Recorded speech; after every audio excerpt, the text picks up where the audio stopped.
Xbox 20, whatever. Oh, hi, everybody. It's Wednesday. Happy Valentine's Day. It's 6 o'clock in the morning on this February 14th, 2024. This is Up North News Radio. And the show gets started at 6:05 all across the Civic Media Radio Network. So we're just here to say hi and to tell you what is coming up on the program. Well, that would include our climate check with Melissa Baldauff, who brings along Dr. Joel Charles. We have some positive environmental news about the EPA cracking down on a certain type of air pollution. We'll also see what happens next as Republican legislators do an about-face on maps approved and proposed by Governor Tony Evers.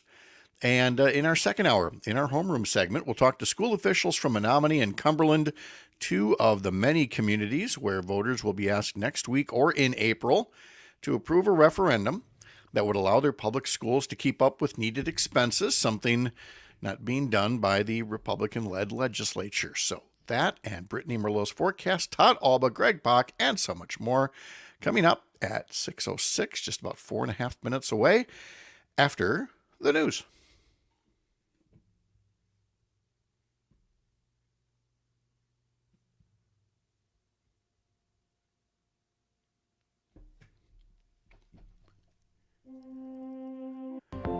Misery, like the war of words I shouted.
It's sitting by the overcoat, the second shelf, the note she wrote.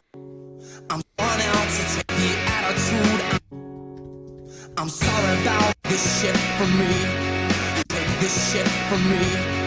And I'm so terrified of no one else but me. I'm here all the time. Hey, do you have time? Actually, if I were to get you a sound clip.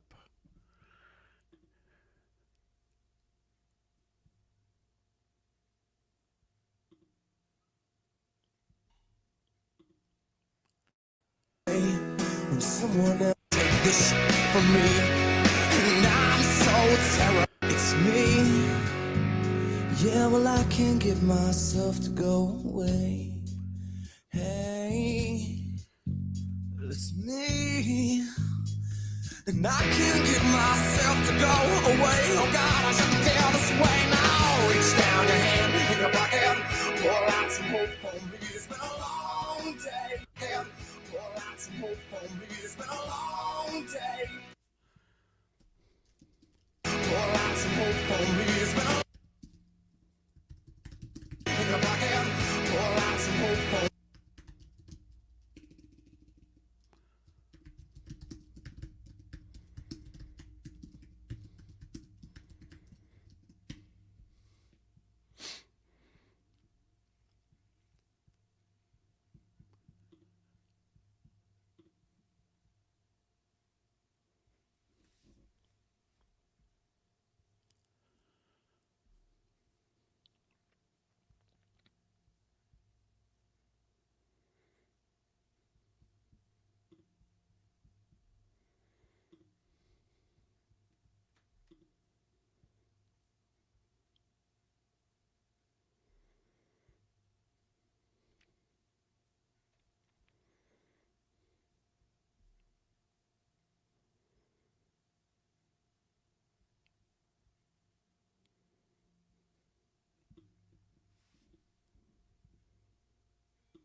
You ain't seen in a while.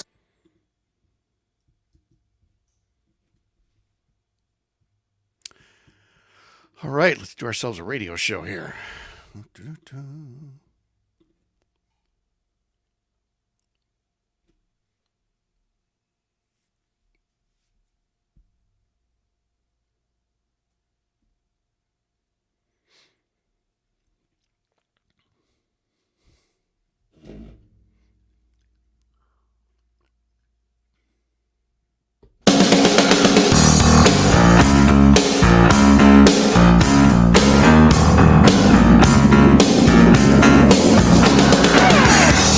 All across Wisconsin from Civic Media, this is Up North News Radio. Now, live from our Lake Wissota studio, here's the founding editor of Up North News, Pat Brightlow. Well, hey there, Wisconsin. Good morning. It's 6:06 on this Wednesday, February 14th. It's Valentine's Day, and Greg Bach is here, and there's little hearts on our video feed screen because we're Valentines for the next 1 hour and 55 minutes. Like it or not, Bach, I'm your Valentine. Your radio right. Valentine. Is that how you asked your wife out? Like it or not, we're going on a date. Actually, we do kind of have that after 40 years. It's like it or not, you agreed to stay. This is how we roll. I hope it's a great Valentine's Day for you. If it's something that you partake in and celebrate, it's nice to have you here up north, live from Lake Wissota, wherever you're listening across the Civic Media Radio Network or through the app, social media, or by podcast. I have a question for you. Who was the character in the Star Wars movie franchise who says, "It's a trap"? And no, I'm not talking about Valentine's Day or marriage. I'm actually talking about one of our stories coming up in the Wisconsin political realm in just a bit here. But we might have to play that clip as a result. Along the way, if you've got questions on our stories, comments, things in the news, things that you're doing for this special romantical holiday, our phone lines are always open at 844-967-2789. You can call that number. You can text it as well, and we'll see it here and respond to it, or put up a comment on our Facebook pages through Up North News or Civic Media, or send us an email, radio@upnorthnewswi.com. Would be nice to have you along today. Let's see. We have more to tell you about. Our climate check report in our first hour with Melissa Baldauff, and she brings along a guest, Dr. Joel Charles, and we will be talking about some positive environmental news as the Environmental Protection Agency reduces the allowable amount of the kind of air pollution that is especially small and especially harmful. We will ask about Republican legislators who yesterday did an about-face and approved new maps proposed by Governor Tony Evers, but we ask, is it a trap? And then in our second hour, our homeroom segment, we'll talk to school officials from Menomonie and from Cumberland, two of the many communities where voters will be asked next week or in April to approve referendums that allow their local public schools to keep up with needed expenses because the Republican-led legislature won't honor responsibility to give Wisconsin kids a good education. We'll talk to meteorologist Brittany Merlot. We'll talk to Todd Allbaugh, all that and much more along the way on this Wednesday. Also in the Up North News daily newsletter, which you can sign up for over at upnorthnewswi.com. Well, we covered a lot of the Valentine's Day related stories yesterday when Christina Lurie was here, but also a story about that comes from Selena Heller about how the Ho-Chunk language is quickly disappearing, but a handful of local school districts are working hard to save it before it's too late. So again, sign up for our newsletter over at upnorthnewswi.com. 6 o'clock temperatures around Wisconsin include 30 up here on Lake Wissota, 27 in Hayward. Park Falls at 25, Wausau's at 25, Green Bay is at 25 as well. La Crosse, 29 degrees, Wisconsin Rapids, 26, Oshkosh, you're at 23, and then once again, it's colder to the south, Madison at 20, and down by Greg there, it's 19 degrees in Waukesha, and we're going to be getting some snow here, snow band running, I guess, right through the I-94 corridor from Hudson to Eau Claire, and then points east from there. Did you get the feeling over the past 3 days? Have you been looking at the maps and how the snow band? It's like it's here. No, it's up here. No, it's down. It's down here. No, it's up here. It's like just put a circle around Wisconsin to say it's going to snow. You know, Pat, I just say, if we're going to talk about unfair maps, let's talk about these weather maps. It's February. I don't want this winter. Yes. I don't want this winter. We want those kinds of fair maps. No, it's weird because like you get used to that thing of, oh, it's 35 degrees in the morning and it's kind of like 45 degrees in the evening. And then you wake up one morning, you're like, nope, my car is frosted over. It's 17 degrees outside. Yes. But it's important. We need it. Well, there's that. But also, pitchers and catchers report to spring training as early as tomorrow in some places. Yeah. We're very happy about this.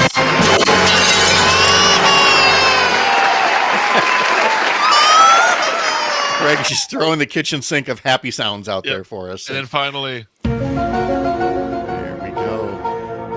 Where is the snow? Where will it fall? Will Brittany make snow angels? Yeah, who brings the snow? So much to talk about with Brittany in just about an hour here. Hey, there is a new evening lineup here across the Civic Media Radio Network.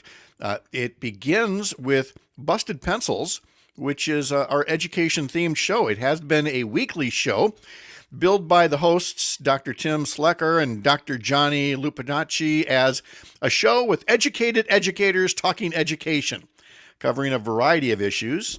And it's been so good. It's now going to be an everyday show every weeknight at 6 o'clock. Look for that. So 7 o'clock is when Nightlight with Pete Schwaba moves to its new time, 7 to 9. New time, same great entertainment news as you go from Wisconsin to Hollywood every evening. And then at 9 p.m., Native Roots Radio, where you can hear the latest in Native American news related to politics, culture, and more from your host, Robert Pilot. That's the new lineup weeknights on Civic Media. In sports at 6:13 here, let's see, the Badger men's basketball team, which once was ranked as high as number 6 in the country, now down to number 20. But the 20th ranked Badgers did snap a 4-game losing streak with a 62-54 victory last night over Ohio State. There were fewer turnovers. They were a little better from the 3-point range. That all helps the Badgers, who next play in Iowa on Saturday. The Milwaukee Bucks, meanwhile, could not reach 100 points last night against Miami, while giving up plenty more than that. And so the Bucks lost at home to the Heat, 123-97. Giannis had 23 points. Chris Middleton missed a fourth straight game with a sprained left ankle. They will next play in Memphis tomorrow. And you can catch that game on locally grown radio in Wisconsin Rapids, Oshkosh Air Support, News from the Center in Richland Center, Lake Air in Amory, WRJN in Racine, and 98Q Country in Park Falls. The Marquette men's basketball team is ranked 4th in the country, and they now are at an 8-game winning streak after beating Butler last night 78-72, setting up quite a showdown for Saturday on the road when Marquette plays UConn, the top-ranked team in the country. The Marquette women last night won at DePaul 69-58, and now they are off until next Tuesday. The Badger women host Penn State next Sunday afternoon. A lot to talk about as we unpack the news on this Wednesday morning. First off, let's get into the maps that were passed yesterday by Republican legislators, and why. What's going on here? Are Republicans really that scared, or are they that crafty? Basically, what they did yesterday was they took maps that Governor Tony Evers had written up. Remember, there were several sets of maps that were sent to the Wisconsin Supreme Court, which had said that the current maps, are gerrymandered. They've been rigged for 12 years. They give Republicans nearly 2/3 to almost 3/4 of the seats in the legislature, and it's a 50-50 state. And so now that you have a Supreme Court that is a bit more representative of the Wisconsin electorate. Supreme Court said, nope, these maps have to change. Let's have your proposals. So several were turned in. Governor Evers' was one of them. Consultants reviewed them. And the court had originally said in December, all right, now we're going to take these proposals and we're going to pick one or we're going to tweak one unless the governor, who's a Democrat, and the legislature, run by Republicans, can come together and come up with these maps themselves, with new and better maps. Nobody thought that that was going to happen. There's just no track record of trust involving this Republican legislature and how they have worked and not worked with this governor. So it was a bit of a surprise to hear Republicans say, well, we think that anything that comes out of the state Supreme Court is going to be so much worse than what has already been proposed. So we're going to pass Governor Evers' maps because he said he would sign them if we pass them as is. And so that's what they did yesterday, quite quickly. The Senate and then the Assembly took them up, sent them on their way, and now we wait to see if Governor Evers signs them. Do you know who doesn't want Governor Evers to sign them? A lot of Democrats who are saying, wait, there's something wrong here on a couple of different fronts. First off, Republicans have never been trustworthy on this, have never acted in good faith on this. What's the catch? Congressman Mark Pocan is among the many who have said the catch might be that by following this legislative route and then the governor signs his own maps passed by the legislature, somebody could then go to the Seventh Circuit Court of Appeals and say, nope, this map is unfair. We want this court to review it. So now it's in federal court.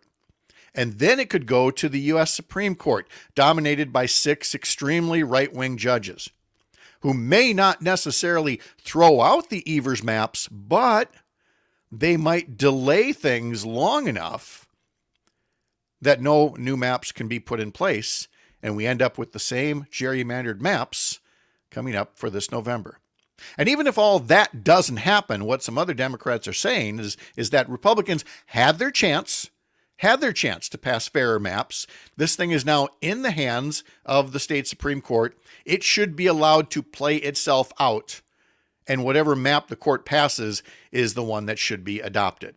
So there are plenty of people thinking that, like General Akbar in Star Wars, this whole thing is a big trap. It's a trap! Yep, just like that.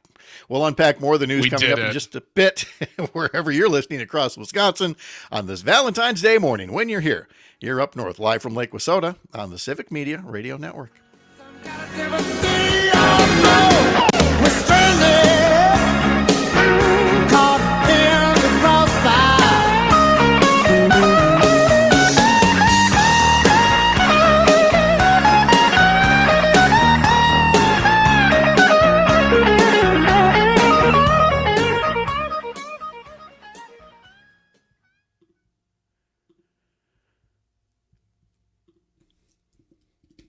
You really know about it. I'm Calvin Butenhoff, producer of The Earl Ingram Show. Our Echoes of Empowerment Black History Stories will offer thoughtful answers all month long. Now, here's Earl. African American soldiers have participated in every major U.S. war, but often served with only black troops. The 1948 President Harry Truman signed an executive order that integrated the United States Armed Forces following the end of World War II. This action supported the rights of black soldiers and is still considered one of the earliest signs of desegregation. Today, more than 30% of the military is black. Listen for more Black History Stories here on Civic Media. I'm Earl Ingram.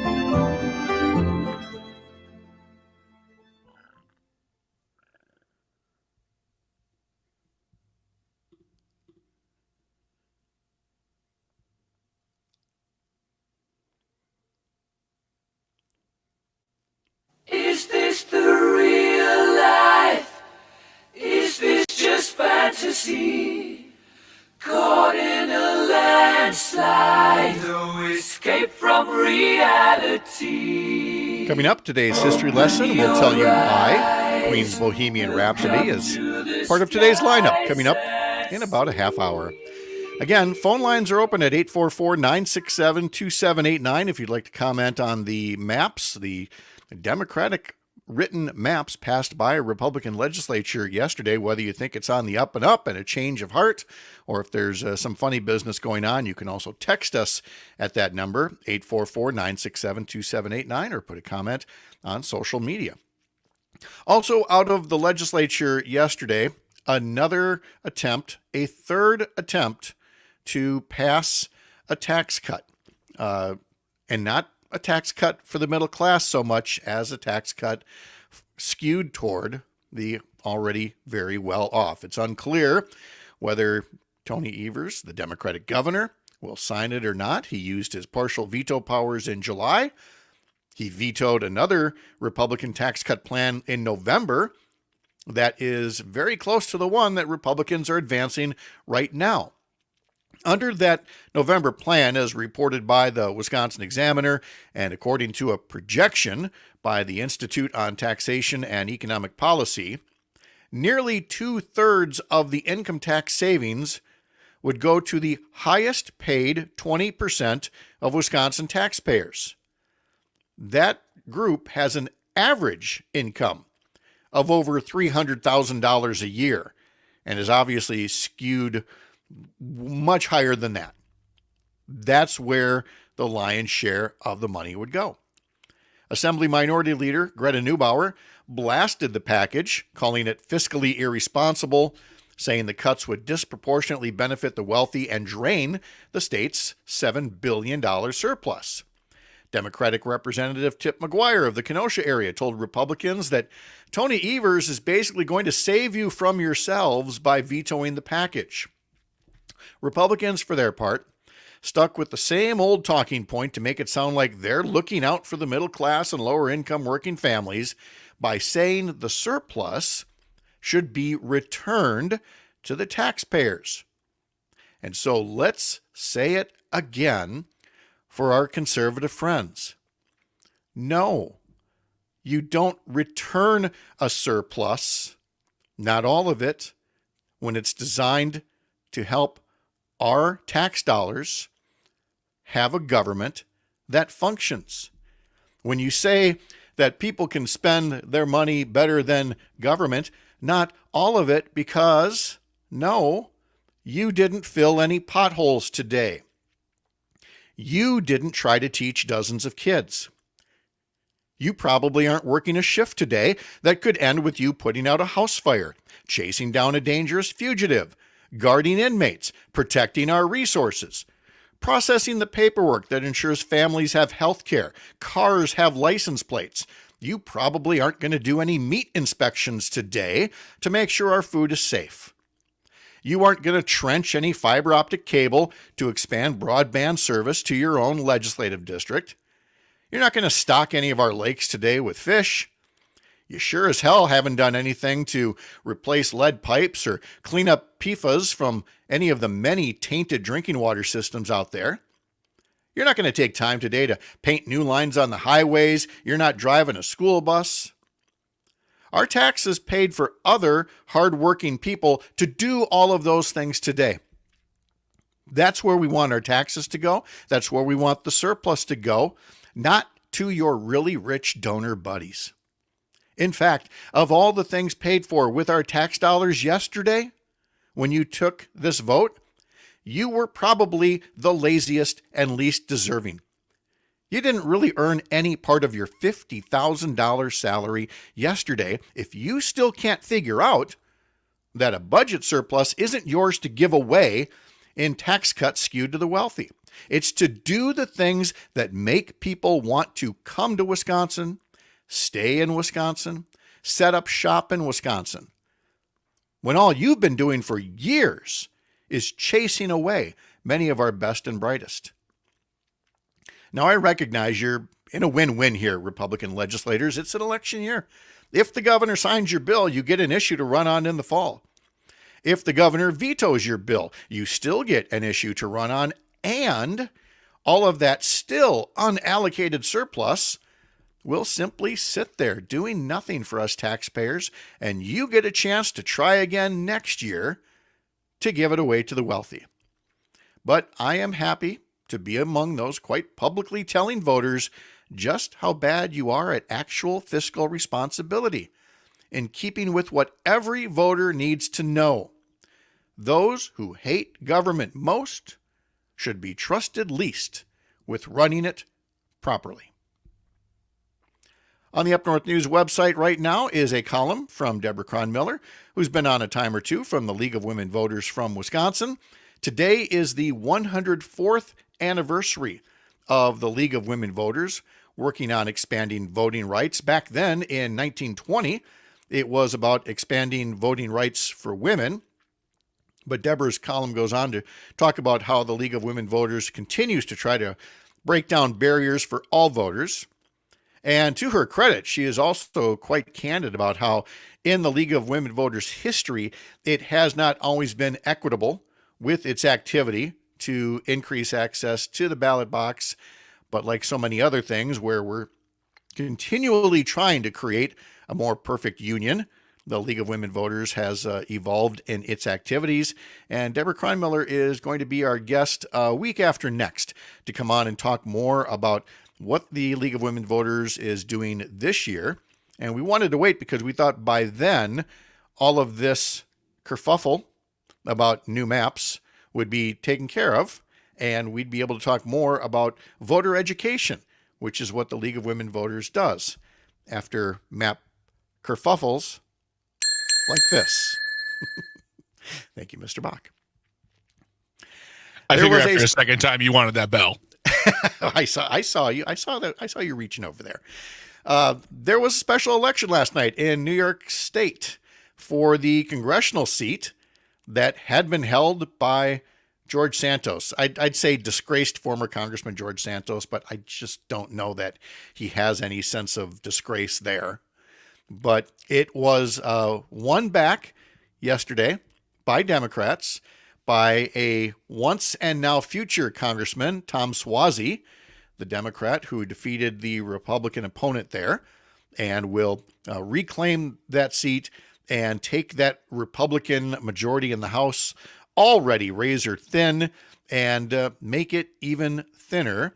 And it is, again, more evidence that ever since Donald Trump came on the scene, apart from winning in 2016, when he did not win the popular vote, and ever since that time, all these other special elections for Congress and others that actually do get decided on a popular vote basis, there's that saying, everything Trump touches dies, and it came into play again here yesterday as Republicans lose another seat. But Donald Trump is not deterred. He has already decided who's going to run the Republican National Committee, his daughter-in-law, Laura Trump. I'm sure there's nothing underhanded or sneaky or sleazy about that at all. When we come back, our climate check report with Melissa Baldauff and Dr. Joel Charles with some really good news to pass along about climate and the environment. It's going to help a lot of people breathe easier. That's next. You're Up North. As a devil put aside for me, for me, for me.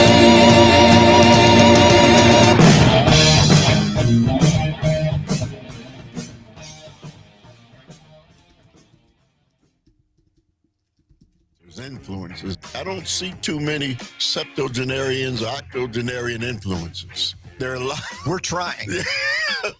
Radio shows like this are efforts to be influencers, I suppose. Yeah. I mean, we can possibly be influencers. Well, maybe.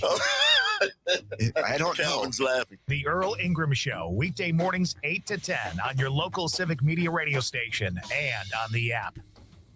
Enjoying this local program? Find the complete Civic Media lineup at civicmedia.us or the Civic Media app. Well, it may be Valentine's Day, but that's not what's causing the red ink on my screens this morning. I'm PM Yankee, starting you off before the opening bell on a Wednesday morning. Quick look at what's happening in agribusiness news. And by the way, happy Valentine's Day. But like I said, the red ink I'm seeing across the board for our corn, our soybeans, our wheat, even our fluid milk is not anything to do with Valentine's Day, but instead traders missing in the marketplace this week. John Heinberg, market advisor with Total Farm Marketing out of West Bend, says you have to remember China is celebrating its Lunar New Year and missing from any buying population. And there's another missing candidate. Brazil is on holiday this week as well. So, two of the major players in the marketplace are keeping things very, very quiet on the news front here. And, and with that, prices might just have a hard time this week really moving anywhere unless there's something to push it. Obviously, when it comes to the grains, the focus now is on demand and the export market, what's happening there until we get into the spring planting window. And we'll start talking acres here in a couple of weeks, as that acres intentions report in March becomes the next major focus, I would say, of the marketplace. John Heinberg, market advisor with Total Farm Marketing out of West Bend. Like I said, all of our commodities lower as we start the trade session.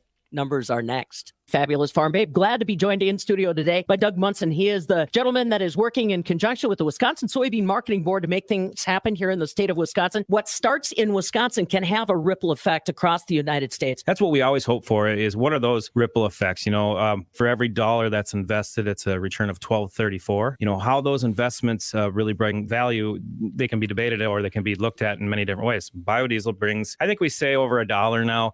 Years ago, before inflation, we'll say it was 63 cents to a bushel of soybeans that brought that value. Whether it's 63 cents or it's $1, it's $1.34, which we've heard as high as that amount. That's a huge amount of value to your bushel of soybeans. So those are the things that are ripple effects, right? That can start in Wisconsin or sometimes at the national level, but have big impact in the world of soybean.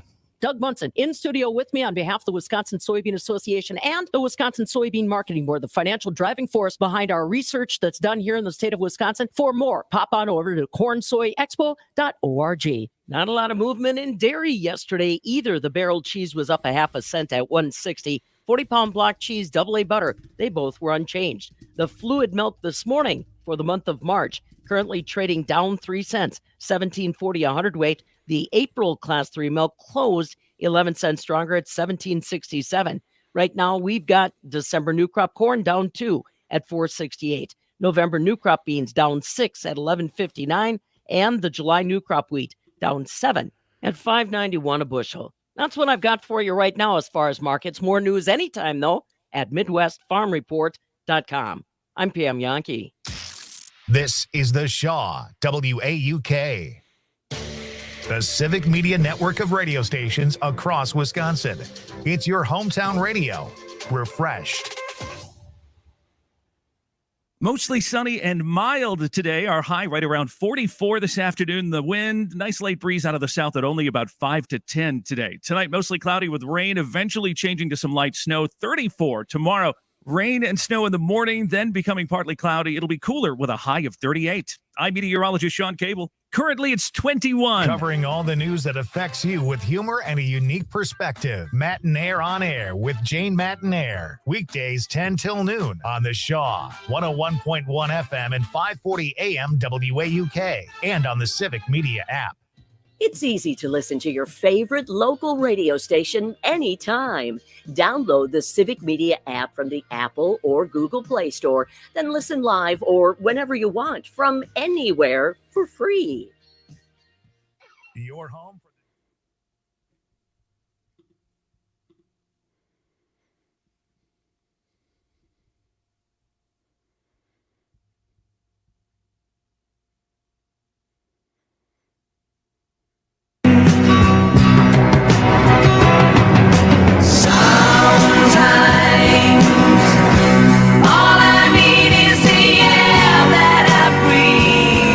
Climate Check. Melissa Baldauff is with us, along with guest Dr. Joel Charles. We visited before with him, president of Healthy Climate Wisconsin. And boy, you talk about wanting a good news headline. We so often have news that is dire, headlines that look ominous. Listen to this headline from the Washington Post. New air pollution rule could prevent thousands of premature deaths. That's a big deal. Melissa Baldauff, good morning. Good morning. This is, like you said, so seldom I feel we have the opportunity to talk about good news. And this is not only good news, but it's good news that is, due in at least some part to advocacy from people in communities all over the country and from folks like Dr. Charles and his colleagues with Healthy Climate Wisconsin, who have been advocating for these higher standards from the EPA.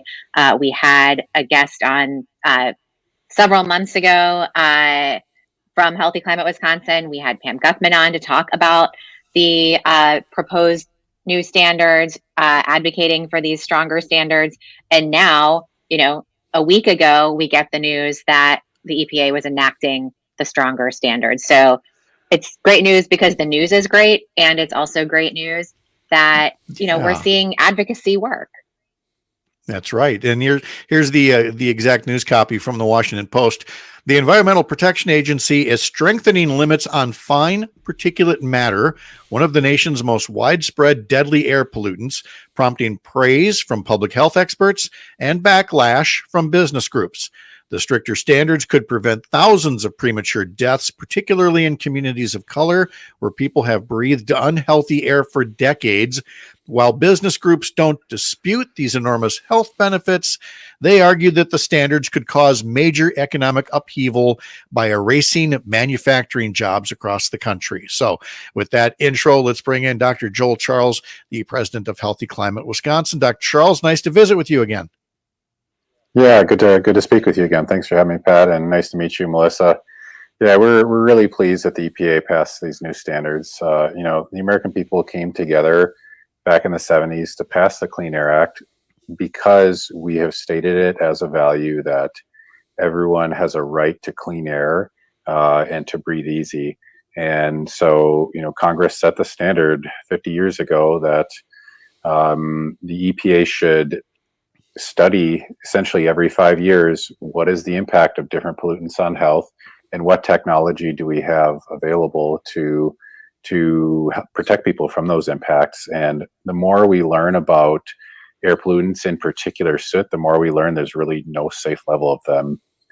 Soot in particular, these fine particulates, they're so small that they go into the lungs, cross into the bloodstream, and can really get anywhere in the body, even into the brain, and cross into the placenta. So we know that these soot particles are fine particulates, which are mainly coming from burning of fossil fuels. They are responsible for preterm births, stillbirths, delayed cognitive development in children, asthma, heart attacks, cancer, dementia.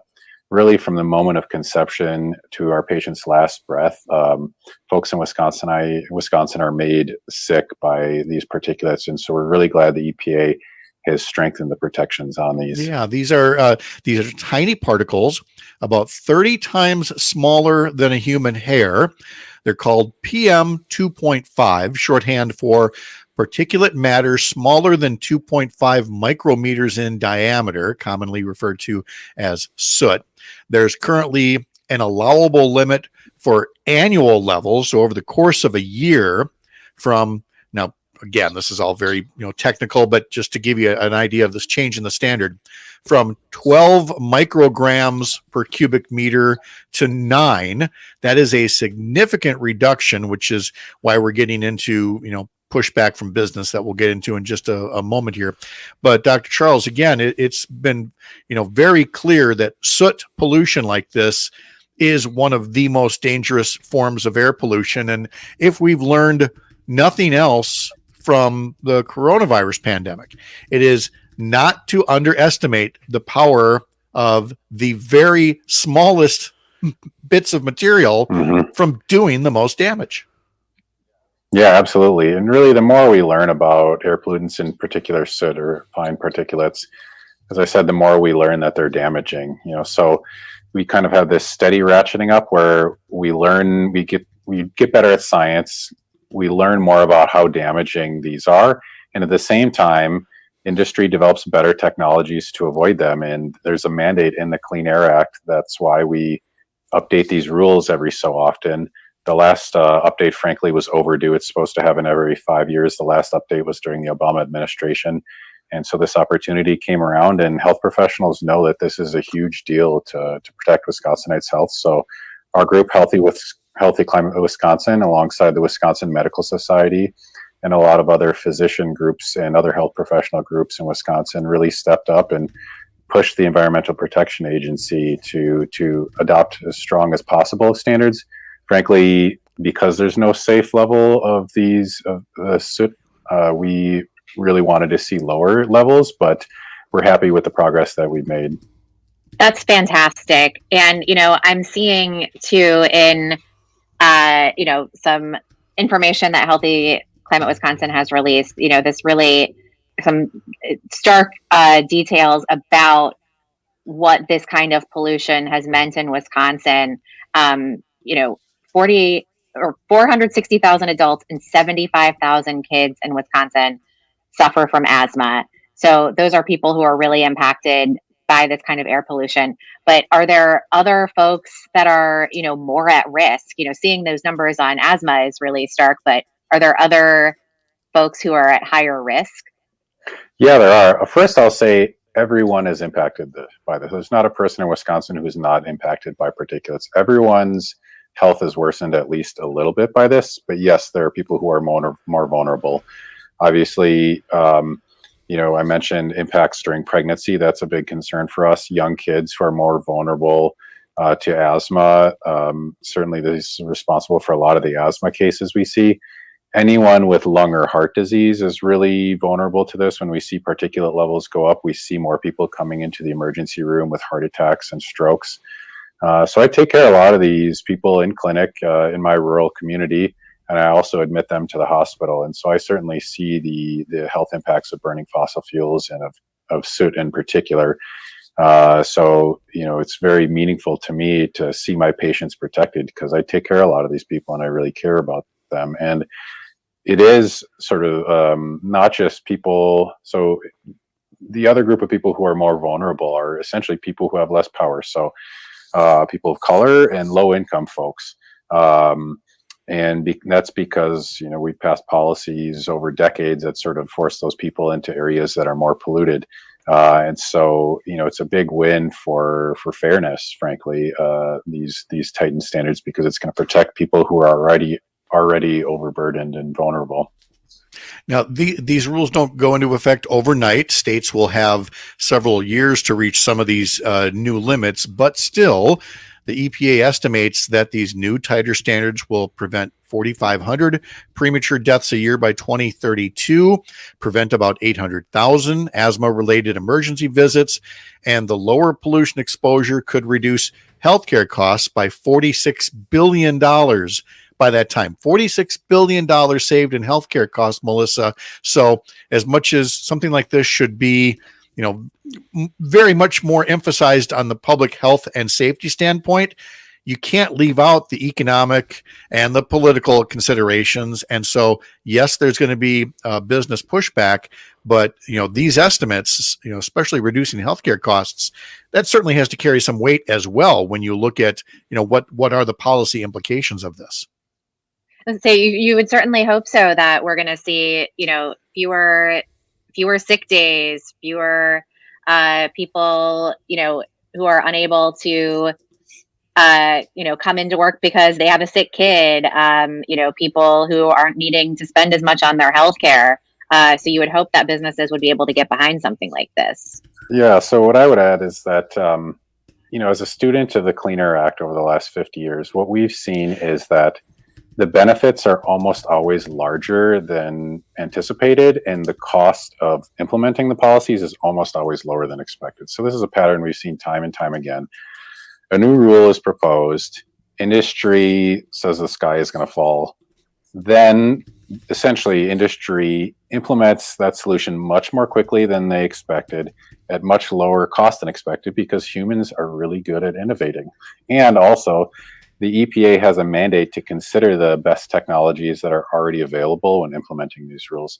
At the same time, because these pollutants are more damaging really than we know, we find that there's more benefits than anticipated. So one study of the Clean Air Act showed that for every dollar spent on decreasing air pollution, there was $30 in economic benefits and avoided costs, which is economically one of the most successful policies in American history. So we have no reason to think that the same thing isn't going to happen here. So, certainly it's important to consider economic impacts of policies, but the precedent here is very clearly that it's essentially always worth moving towards cleaner air.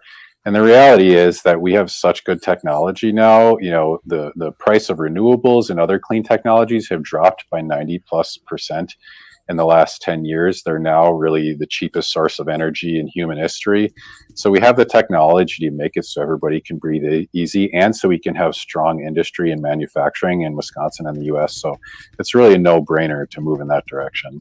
Yeah, I mean, this is just it's just a stunning level of personal impact, and coverage of this from National Public Radio notes that multiple analyses have found that there have been at best negligible impacts of air pollution restrictions on local economic growth. So like you said, the economy is resilient. People are creative, and they work to make things better.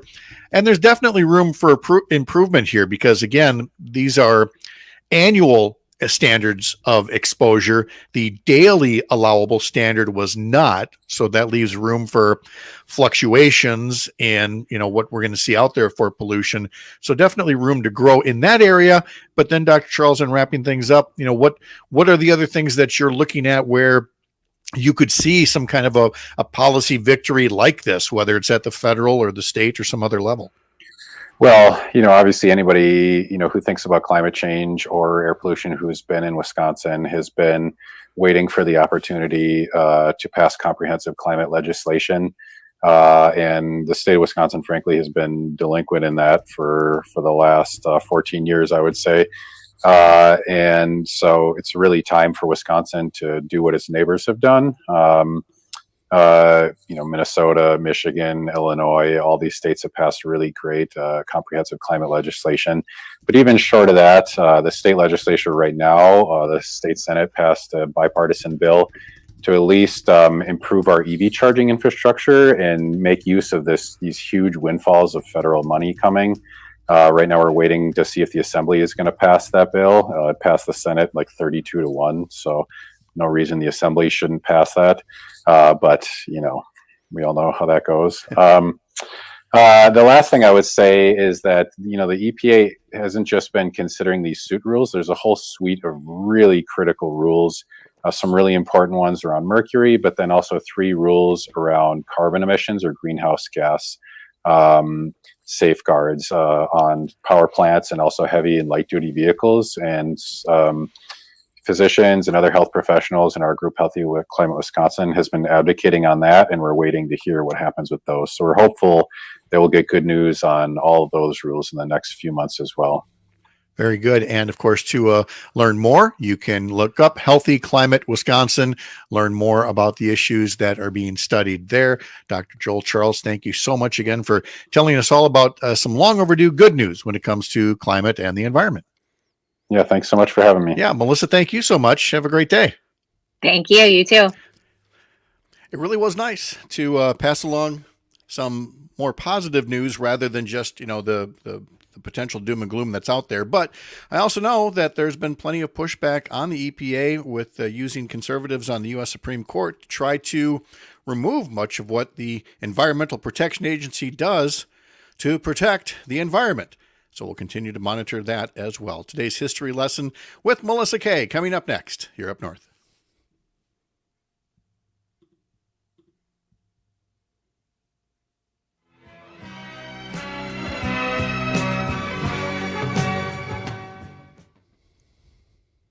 That's why when I'm planting soybeans, I treat with Heads Up seed treatment. With more than 15 here. years of research, Good morning. Heads Up offers Hello. proven protection against both white mold. How's everybody? Well, it's Valentine's Day. We're great. Oh, yeah, it is. I got tired. I'm a Yeah, tired boy. Greg is tired. He's overtired. Oh, that's me too, boy. Yeah. I wear a smartwatch now because I'm smart, and it like tracks your sleep, and every morning it's just like, go back to bed. Do you feel more tired now? Yeah. Every morning I wake up and it's like, you slept poorly. I'm like, thanks. Yeah. Thanks, Captain Obvious. Yeah. Yeah. Great start to my day. All right. We've got a real old-timey song to kick things off here. Nice.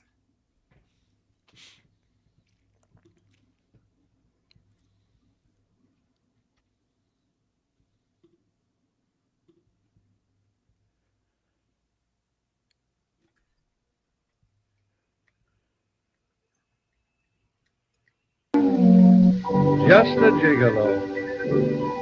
Everywhere I go, the people know the part that I am playing. I am paid for every day. I sell each romance.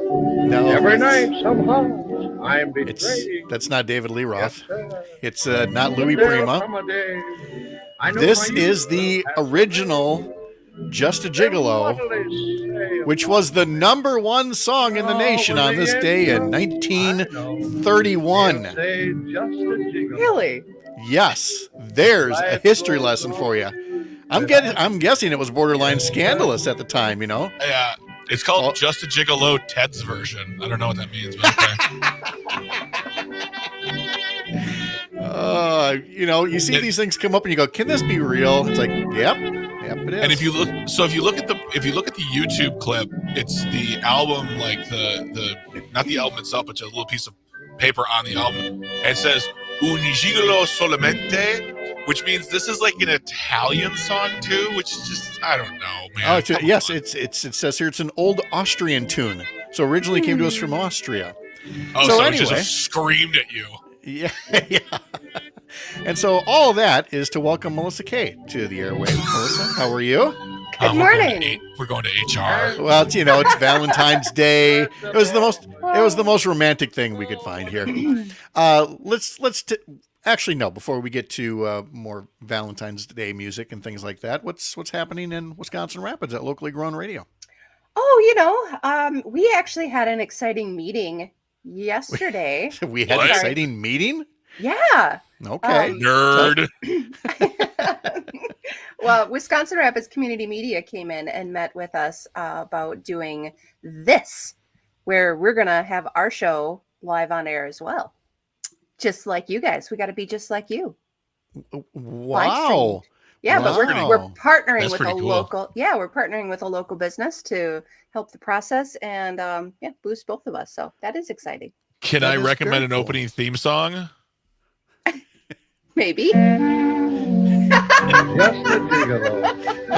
No. This is Melissa here. Melissa deserves something.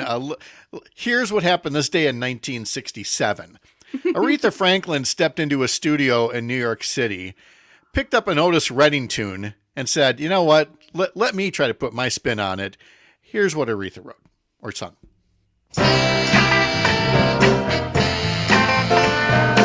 This would be a good Melissa Kay walk-up song.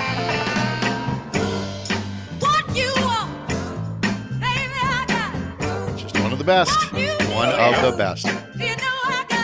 Now, for those of you who are curious, if you don't listen to as much old guy radio as I do, here was the original from Otis Redding.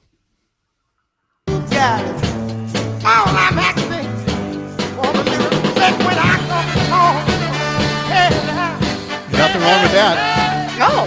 Nothing wrong with Otis. But If you are Aretha? ever in Macon, Georgia, make your way to the Otis Redding Foundation. It's a one-room place that's a museum to him, and you get to shake hands with his grandson, and it's amazing. That's great. All right, not much for birthdays today. Singer Rob Thomas of Matchbox 20 and a pretty good solo career in his own right turns 52 today. Oh my God.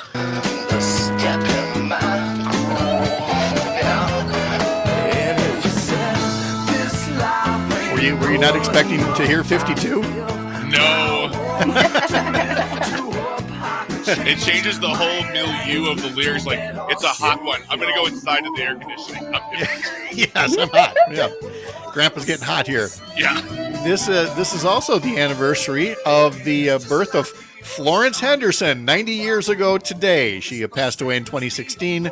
You know, Mama Brady, Carol Brady. We talked about her yesterday, Melissa. Florence Henderson and Tennessee Ernie Ford were two of the performers on our prom night. Really? At an old dinner theater in the Twin Cities. So Yeah, Pat was born in 1912. Well, you're looking good, Pat. Thank you. The number one song this day in 1987 was by Bon Jovi. Rock out. I knew Melissa's going to love this. Okay, if you were surprised about Rob Thomas being 52. Oh, God. How old is John Bon Jovi? Without 68, looking. 68. We're going to have his birthday coming up in about 3 weeks when he turns 62. Oh, thank God. See, I see those books behind you, Melissa, and I know you're in theater and you do community radio, but down deep there's a woman who just wants to get the spray out, get the hair teased, and go roller skating. I have pictures, Greg. I've done that. Oh, yeah. Of course. Let's see. The company YouTube was created on this day in 2005 with, just a single video or a couple of videos. They got lots of videos now. I don't even know how they store all that. 12 of them. I know. And how there's room left on planet Earth by the time you have all those servers and everything out there. We played Bohemian Rhapsody earlier because Wayne's World, the movie, was released on this day in 1992.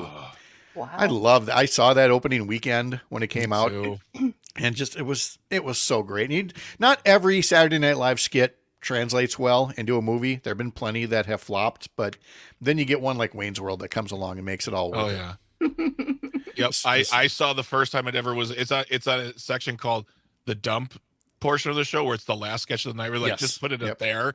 And I saw it as a little kid, and the next day or the next Monday we went to school and we were like, did you see Wayne's World? Oh my God, it was a revelation. Yep. On the calendar today, Ash Wednesday, Frederick Douglass Day, League of Women Voters Day, Library Lovers Day, and that means people who love libraries and love books, not the other thing, not that kind of library lovers. Today is I don't even know what you're talking about. God bless never mind, you. Melissa, we're moving on. Melissa, don't think about it. Move on. Okay. It is Call-In Single Day for people who want to be that way on Valentine's Day. I don't know what that means. Call in sick. They don't want to be around all their other workers who are being all lovey-dovey. All the lovey-dovey and gotcha. Stay home and be sad. And then, of course, all kinds of heart-themed things going on today, Organ Donor Day and things like that. So if it makes you aware to become an organ donor, then that's wonderful. So and donate blood. If you yes, can. and donate It's blood. needed. Another good thing. All right. Anything else on your horizon here coming up? Anything for Valentine's Day or for the upcoming? Did you have fun for the Super Bowl? Okay, more rehearsal. When does this thing open up? It opens the first weekend in March and goes for 2 weekends. Okay. All right. It's the Glass Menagerie at Wisconsin Rapids Community Theater. It's a lot of fun. I get to scream at somebody on stage. Oh, we're going to have you practice that as we get closer. That'll be fun. Thank you, Melissa. Have a wonderful morning. Thank you. Good All to right. see you guys. Good to see you. Our homeroom segment is coming up in our next hour. It's referendum season. A few next week and many more in April. We'll have details with school officials from Cumberland and Menomonie. You're up north.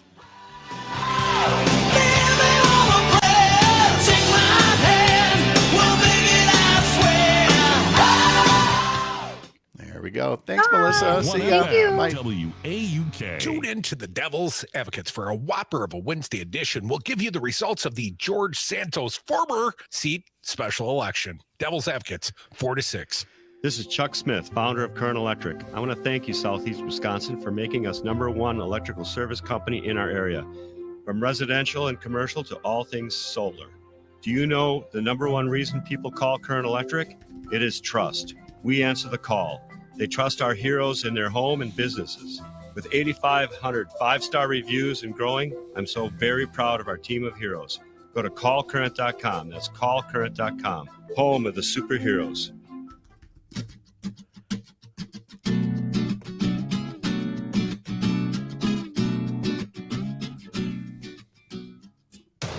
You're listening to The Shaw, WAUK 540 AM Jackson, W266DR Waukesha, and always streaming on the Civic Media app.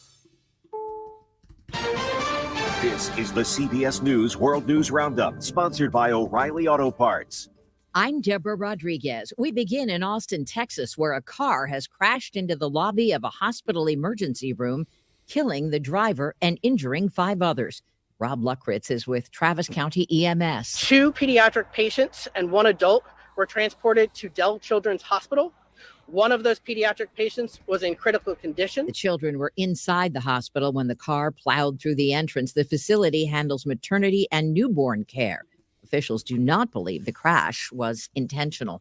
Democrats have flipped a seat in the U.S. House of Representatives. CBS News projects Tom Suozzi has beaten Republican Mazi Pilip in the race to replace expelled Congressman George Santos. Correspondent Christopher Cruz. Suozzi will represent a district that includes parts of Long Island and the New York City borough of Queens. There are divisions in our country where people can't even talk to each other. All they can do is yell and scream at each other. And that's not the answer to the problems we face in our country. Suozzi previously represented the district for 3 terms, but gave up the seat during an unsuccessful run for governor in 2022. He'll fill the remaining 11 months of Santos' term. Lawmakers in the House have voted to impeach Homeland Security Secretary Alejandro Mayorkas after failing to round up the votes they needed last week. It makes him the first cabinet secretary to be impeached in nearly 150 years. CBS's Nicole Killian from Capitol Hill. President Biden weighing in with the statement saying that history will not look kindly on this House vote and House Republicans for their, quote, blatant act of unconstitutional partisanship that has targeted an honorable public servant. The vote in the Senate is expected to fail. Former captives and relatives of the hostages being held in Gaza are at the International Criminal Court today, pleading for help in winning their loved ones' release. CBS's Cammie McCormick reports. After talks in Egypt, officials said some progress has been made in striking another hostage deal between Israel and Hamas, but the families gathered at the International Criminal Court at The Hague aren't waiting. We want to see them take out warrants and make sure that leaders of Hamas are taken into custody or that they cannot leave Qatar anymore, and that this puts pressure on them to release the hostages. Qatar is where many Hamas leaders are based. Research in the New England Journal of Medicine links the deaths of 12 Americans last year to a fungal meningitis outbreak in Mexico. All had traveled to Matamoros for elective cosmetic surgery and received epidural anesthesia. S&P futures up 17. This is CBS News. Think O'Reilly Auto Parts for all your car care needs. Get the parts and service you need fast from the professional parts people at O'Reilly Auto Parts.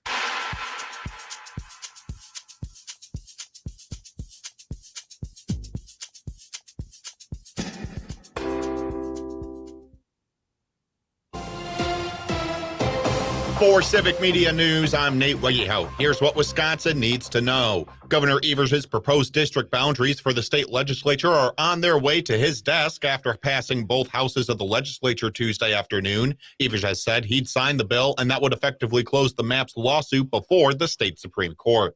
The new maps would place 6 incumbent state senators and 15 state representatives in the same district ahead of this fall's elections. Local election officials in Wisconsin are preparing for safe and secure voting this year, but some say the state should do more to meet the growing demand for absentee and early voting. The funding that we receive from the state and from the federal government hasn't increased to accommodate any of that. Mayor Beth Witzel-Bell is the city clerk in Madison. Advocates say it would take $53 billion to modernize the election system across the country. I'm Nate Wegehout, Civic Media News.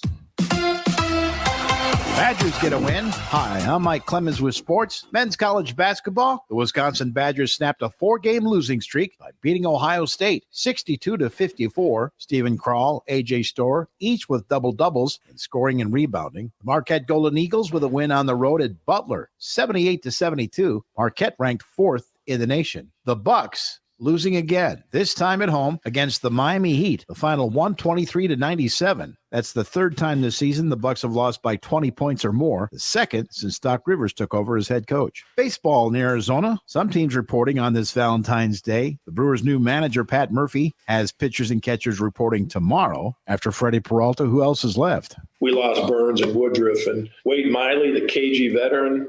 This guy's real comfortable out in that circle, and he impacts other people. I think we're going to be competitive. That's the Brewers' new manager, Pat Murphy. With sports, I'm Mike Clemens.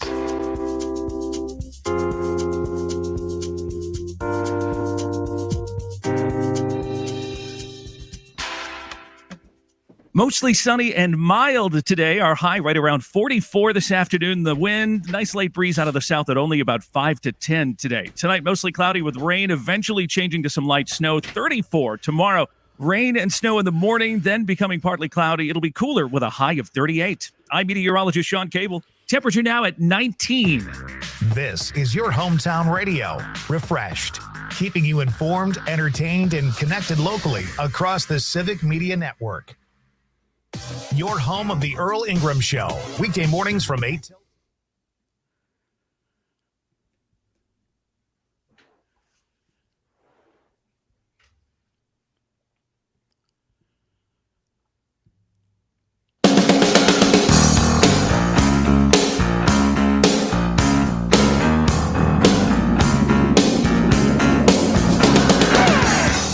all across Wisconsin from Civic Media. This is Up North News Radio.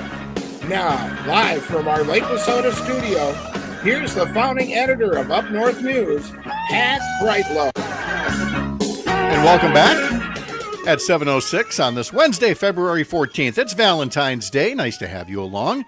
All across the Civic Media Radio Network, where, let's see, we get our usual morning update from Rob out in Tigerton, who says, good morning, happy Valentine's Day. It's cloudy and 23, but despite the clouds, he reports a very beautiful and colorful sunrise. So we'll take that into our weather report here, which includes temperatures that have ticked up a degree since the last hour. 31 here in Chippewa Falls, Hayward's at 28. Park Falls 26, Wausau 27. Green Bay reporting 25. It's 30 in La Crosse, it's 27 in Rapids, 24 in Oshkosh. Madison's at 25. Waukesha's still the chilly spot at 19. And then for all the details on some snow that's on the way, looking resplendent in red, is meteorologist Brittany Merlot. Brittany, happy Valentine's Day. Good morning. Happy Valentine's Day. How are you guys? Well, we're great. I have a red shirt. I just completely plumb forgot all about it. So I'm drinking coffee out of a coffee cup with tiny hearts on it. Look at that. You have to be festive. Okay.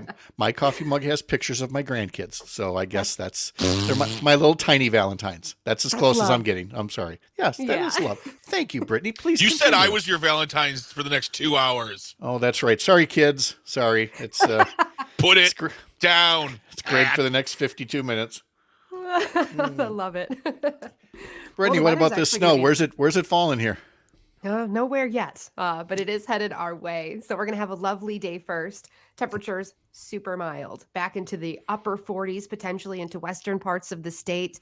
Of course, southwestern, mid 40s for the southern half, and then even some low 40s to upper 30s for the northern parts of the state today. So mild temperatures. We're starting off sunny down to the south. A lot of clouds, though, up to the northwoods. We will see clouds increasing as we go through our day today, as yes, that storm heads our way. So winter weather advisories are issued. They go into effect at 9 o'clock tonight or midnight tonight. Depends where you live in the state.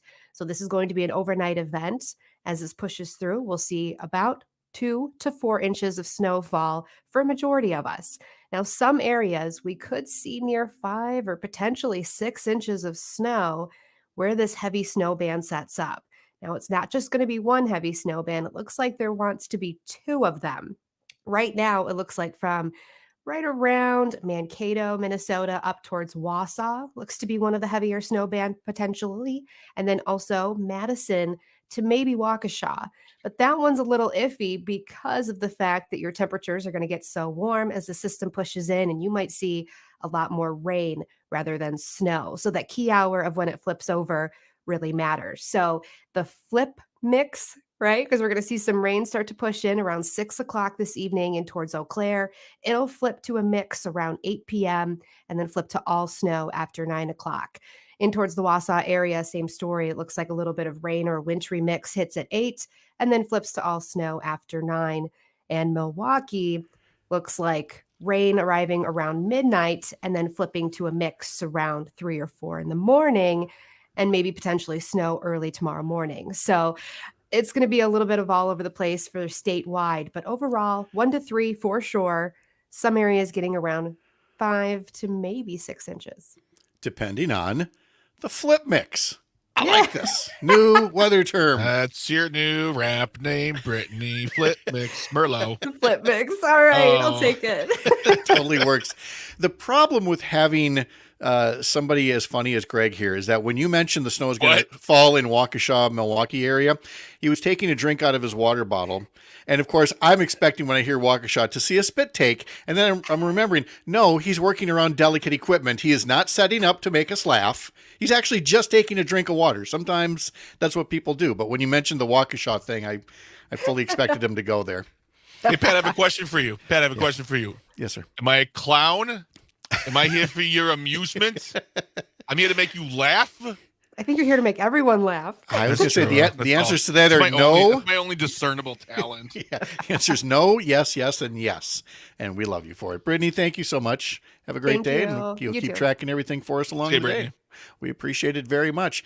Well, Greg, I did try to make What's up. that breathing for? What's that? That belabored. What's going on, buddy?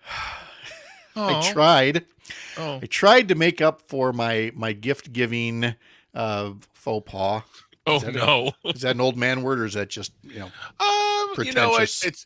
It's a romantic day, and I think I know where you're going. So, okay, there we go. By the way, Rob in Tigerton tells us that it will be a wet snow and be careful shoveling. So thank you for the words of caution there, Rob. We appreciate it very much. Anyway, back to our story. So I thought the light up shoe fiasco, where I tried to get Sherry, because she, again, despite being a woman of her age, sees the kids in these little light up shoes, and she's always said, I wish they made those for women. And so I've looked around online. I thought I purchased some once. I was wrong. what was it again? What did you purchase? They were just brightly painted to almost look Gotcha. like they had little glowy lights Yeah. along the bottom. And the other websites where I could find them, always like, oh, out of stock, not available. Yeah. So yesterday I hit not one, but 2 shoe stores in the Eau Claire area thinking just maybe there's something there.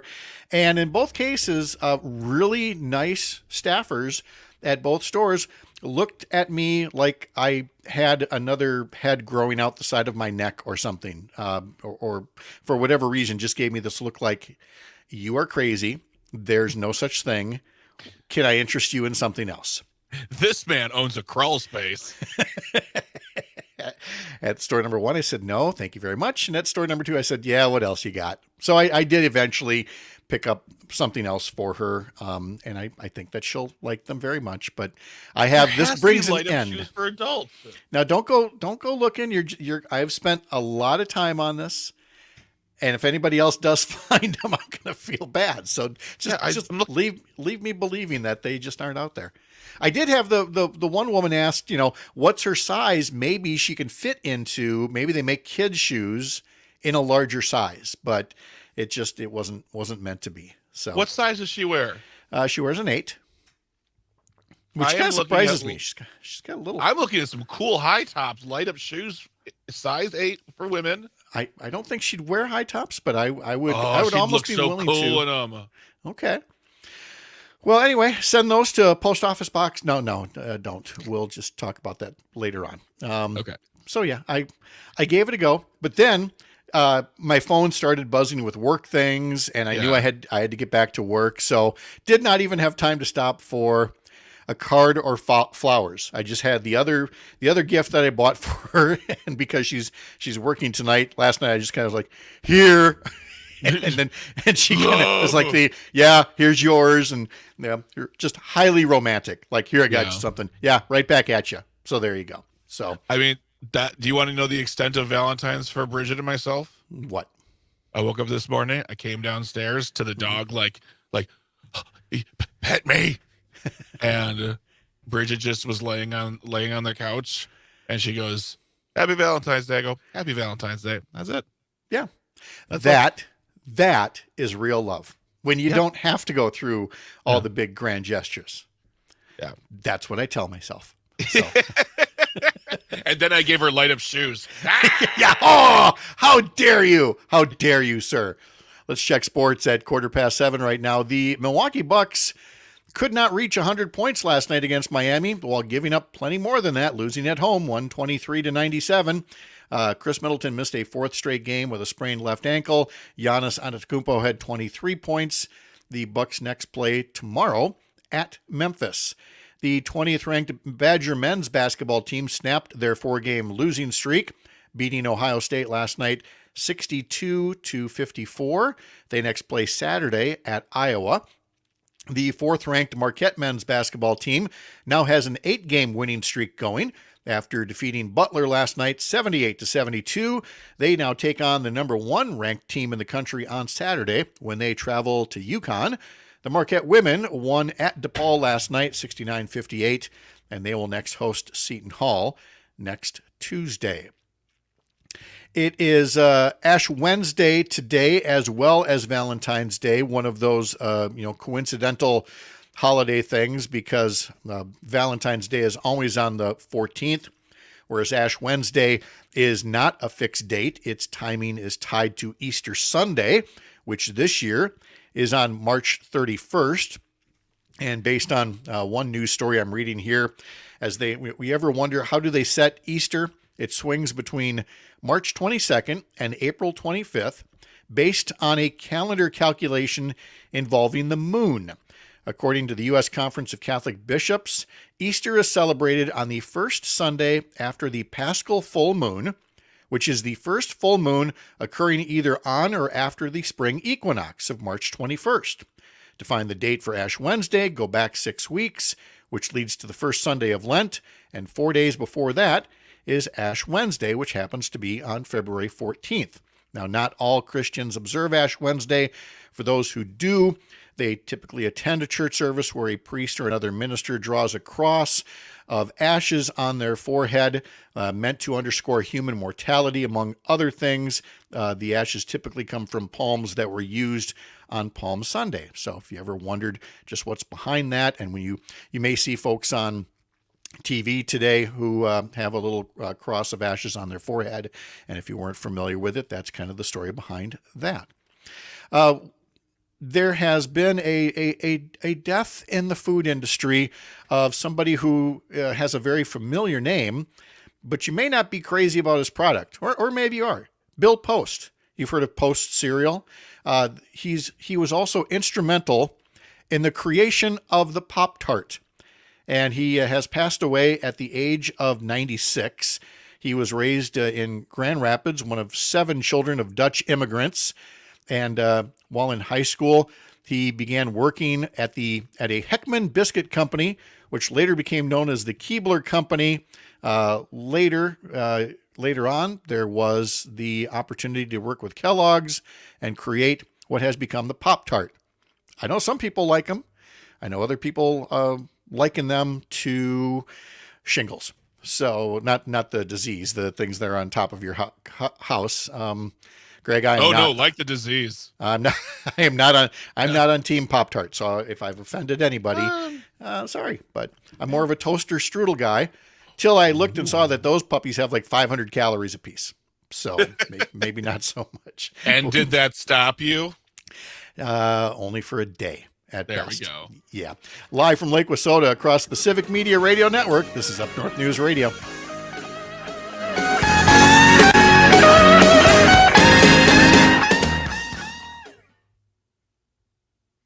The Max Inc. Radio Concert Series featuring Iron Plow. Iron Plow with special guest Bony Fingers, Friday, February 16th at Maddie's Bar and Music Lounge, 200 Madison Street in Waukesha. This is a free event. The Max Inc. Radio Concert Series with Iron Plow and Bony Fingers, presented by Civic Media, The Shaw 101 FM, and Max Inc. Radio. We are local music. 988 Wisconsin Lifeline. How can I help you?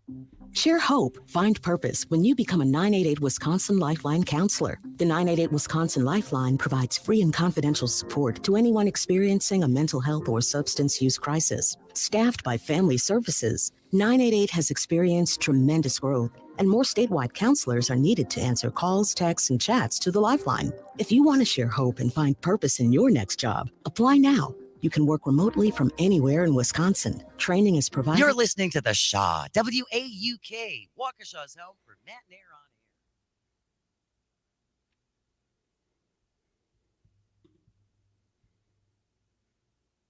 It's been a long day. Always say that right will no longer and won't stop it. Just keep you trembling. It's been a long day. Always. It is Rob Thomas's birthday today. The former lead singer of Matchbox 20 is 52 years old today on this Valentine's Day. Greg was just sending me a note, and I was just about to agree with it. Among the many things that folks are talking about today is a change in lineup at a major radio station in Wisconsin, and some folks saying that their move away from many conservative hosts is drawn in part, motivated in part by civic media and by the lineup here. I mean, after all, they now have Kristen Bry, who's going to be working for them, starting up a show there. And I just want to say the same thing that I said in my Facebook post about it yesterday. Yeah, I think that civic media has had that kind of influence already, 1 year into operation, as, people look at the radio markets and say, maybe we need more than just, automated music and conservative talk radio. Maybe people are ready for Wisconsin talk on other issues and with a different point of view. And not even one that all the listeners will necessarily agree with, but just not the same old thing they've been hearing, Greg, for 2 generations on radio in hometowns all across Wisconsin. So yeah, I would definitely think civic media should take credit for influencing how some other radio stations are moving. We talked about that yesterday on the show too. We actually asked the question on Jane's show, do you think we're helping to influence the conversation? And specifically reached out to, we have conservative listeners who aren't calling to yell at us. They're calling to talk to us and ask us questions and learn. And, I don't think it's going to change their vote, but I'd rather have a conservative call us and say, hey, this is what I think. What do you think? And then that's it. Like, it just high five and you realize, oh yeah, we're not enemies. And honestly, they like that. I like having good conversations with my conservative-minded friends. Obviously, I love talking to my progressive friends too, but we get into these things where it's clear we respect each other, even when we don't necessarily agree on how to see something. I think the best example of that is the state having a $7 billion surplus, in that there's no one right answer. People who heard me talking in the last hour about, how much of this should go toward government operations, people who paint the lines on the highways and teach our school kids and, do meat inspections for food safety. That should get a significant share of it. Other people have said, well, a lot of this should go in tax cuts. And there's no one right answer, but those are great discussions to have about where is the best way to put our resources. And you can do that without the gutter language and name calling that you have so often found on talk radio and basic cable. Yeah. I don't disagree with that. No. So I do disagree with sending checks out to people with a surplus, but that's my opinion.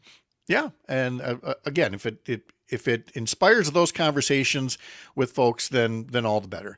A couple of baseball notes here, because again, spring training, it's coming. I have no idea what the Brewers are gonna do. This whole whatever they're doing is confusing me, but yeah. So we're gonna get to the Brewers and pitching in just a second here, but I do want to say first, on a serious note, I was so sad to see that one of my favorite baseball writers, Adam McCalvey for MLB.com, he's the Brewers beat writer, and he put up on social media that he was supposed to be flying down to Arizona for spring training, but woke up on January 31st with no vision in his left eye. Doctors had found a series of tears on his retina. He underwent surgery. The damage was worse than expected, so the recovery is going to be rather involved. It'll last at least a couple of months. He said it's been a scary time, but he's feeling very grateful for the brilliant doctors, nurses, and staff at Froedtert Eye Institute in Milwaukee who expect his vision to return with time. And so, again, he doesn't know me from Adam, but Adam doesn't know me, pun not intended. But I wish him well. I really enjoy his writing about the Brewers and about baseball overall, and wish him all the best as he recovers and gets back into covering things from the ballpark. Now, meanwhile, at the ballpark, Kurt Hogg of the Milwaukee Journal-Sentinel has an article in today's edition called 4 Observations About the New Look Brewers Starting Rotation for 2024. And this is, again, where I'm going to keep things in perspective. I'm not going to say the sky is falling, but we're also not going to sugarcoat this. This is a big, big deal to lose Corbin Burnes and Brandon Woodruff. And what do you do? Well, Freddie Peralta will assume the role of number 1 starter, he writes. Behind him at number 2 will be Wade Miley, who the Brewers re-signed in December. But then after that, I've heard of Colin Ray, but Jacob Junis, Tyson Ross, Aaron Ashby, D.L. Hall, Robert Gasser, Jansen Junk, Carlos Rodriguez, Jacob Mizorowski, Evan McKendry. Am I reading out of a phone book, or somewhere in there, are those the aces of the Brewers' future? And we don't know. We're going to have to watch how they do in spring training and then beyond. But, last season, Kurt writes that Burnes and Woodruff, established themselves as 2 of the premier pitchers. They combined over 43 starts for an ERA of 3.11. And Kurt writes, needless to say, results like that don't just grow on trees. The Brewers also have to replace Adrian Hauser, who made 21 starts last year, and he's gone right now. So there's no direct replacement for losing that kind of production. But he writes what they're trying to do is cobble together some relatively similar facsimile of the overall run prevention through some starting depth and a proven group of relievers. So this is going to take a little time to come together. And I have to come back to the notion of being a baseball fan, and a big baseball fan. I'm still going to watch the games. I love the games. We don't have to have 100 wins.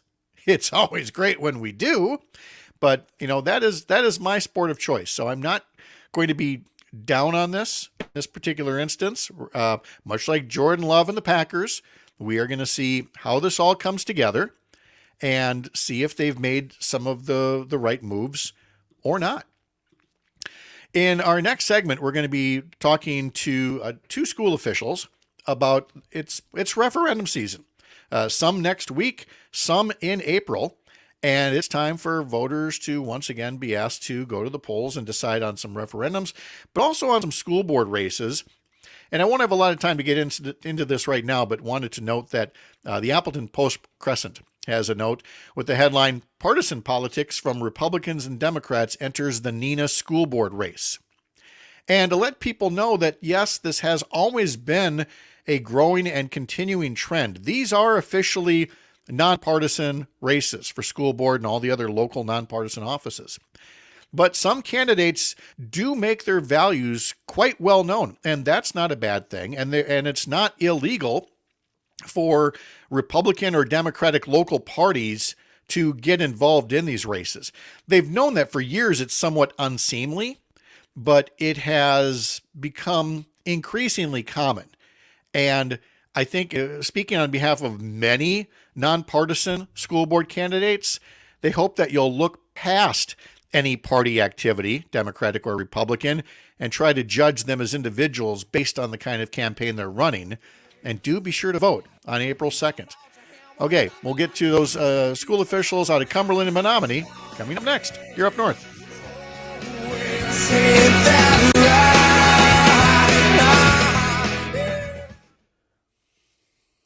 What do you got for us? Hey, Jim. I voted for Reagan back in the day. I guess I've been supporting more of the Democratic Party for the last 40 years or so. But people that say, oh, man, she's a Republican, she's a Democrat, she's a whatever. I'm a human being. All right. There's Barry. There's Abe. Gentlemen, how are you? Great. Good morning, Pat. Good. Hey, thank you very much for being here. appreciate it so much. Let me take a look here at, let's see, Abe, Menomonie area school board member, and Barry would be, let's see, hang on a second here. Is it Cumberland School District or Cumberland area? Yep, Cumberland School District. Okay.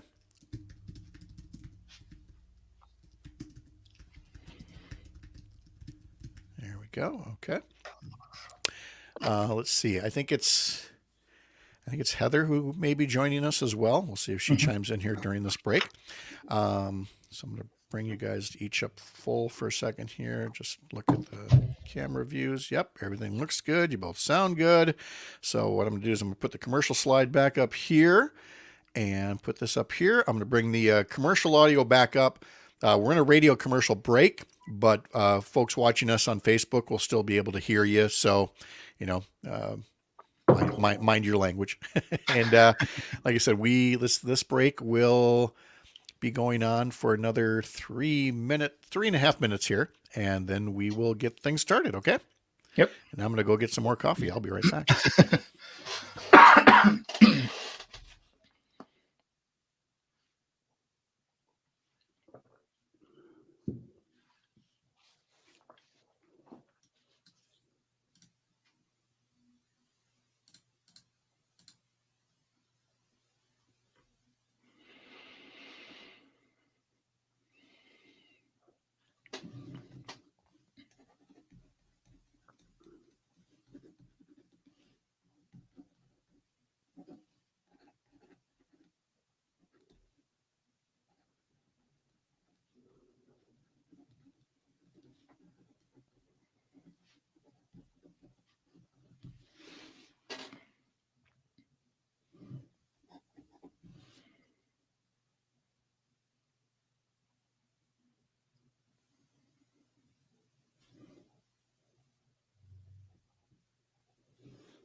Here, Heather, I'll put on my pin. There we go. Hey, Heather, how are you?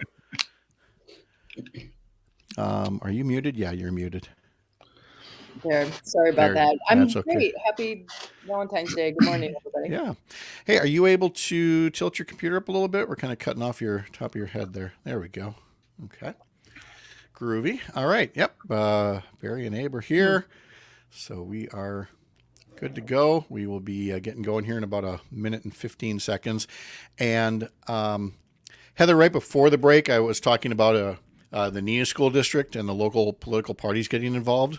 So I'm just going to have one more thing to say about that, and then I'll toss to you to open the topic generally, and then we'll get going with Barry and Abe here. Okay.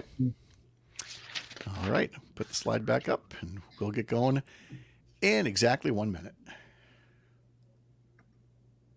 And becoming partly cloudy, it'll be cooler with a high of 38. I'm meteorologist Sean Cable. Temperature now at 19. Radio keeps your community informed, entertained, and connected. It's what we're all about at the Civic Media Network of local radio stations. We're having fun and moving fast to preserve hometown radio across Wisconsin. This includes a commitment to news. Now we want to invite you to join Civic Media's exclusive Facebook group, Wisconsin Breaking News. It's a place to share your community's news and chat with others from across the state about it. Join the Facebook group, Wisconsin Breaking News today. It's the perfect companion to your local.